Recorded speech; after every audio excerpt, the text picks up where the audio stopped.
Hi అండి. Welcome to my channel. అయితే AP ఉద్యోగులకి చంద్రబాబు అదిరిపోయే గుడ్ న్యూస్ అయితే చెప్పడం జరిగిందండి. ఒక్కసారి ఆ వివరాలన్నీ కూడా వీడియోలో డీటెయిల్‌గా తెలుసుకుందాం. మీరైతే వీడియోని ఎక్కడా కూడా స్కిప్ చేయకుండా ఎండ్ వరకు అయితే చూసేయండి. వీడియో నచ్చినట్లయితే తప్పకుండా లైక్ చేయండి, షేర్ చేయండి. ఇక పెరిగిన ధరలకు 5,000 వేతనం సరిపోవటం లేదని, పెంచాలని వాలంటీర్లు మొత్తానికి ఏడాది క్రితం ఆందోళన చేసినా కూడా ఎవరు కూడా పట్టించుకోలేదు. పైగా వైకాపా నేతలు వారిని తూలనాడారు అని చెప్పి చంద్రబాబు గారు విమర్శించడం అయితే జరిగిందండి.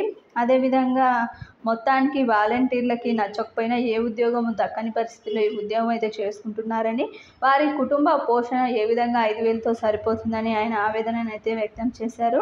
మొత్తానికి ఎన్డీఏ కూటమి అధికారంలోకి వస్తే కనుక ఖచ్చితంగా వాలంటీర్లను ఖచ్చితంగా కొనసాగిస్తాము. అదేవిధంగా వారి గౌరవ వేతనాన్ని 10,000కు పెంచుదాము అని తెలుగుదేశం పార్టీ చంద్రబాబు గారైతే అధినేత చంద్రబాబు గారు వాలంటీర్లకు హామీ అయితే ఇవ్వడం జరిగిందండి. ముఖ్యంగా వారికి ఈ విధంగా 5,000 వేతనం నుంచి 10,000 గౌరవ వేతనం పెంచి వారిని అసలు తీసేయమని, వారిని ఖచ్చితంగా కొనసాగిస్తామని అయితే చంద్రబాబు గారు చెప్పడం జరిగిందండి. ఈ విధంగా వాలంటీర్లకు అదిరిపోయే గుడ్ న్యూస్ని అయితే చెప్పారు. ఇది ఇప్పటి వరకు ఉన్నటువంటి లేటెస్ట్ అప్డేట్. మీకు వీడియో నచ్చినట్లయితే తప్పకుండా లైక్ చేయండి, షేర్ చేయండి. Thank you for watching.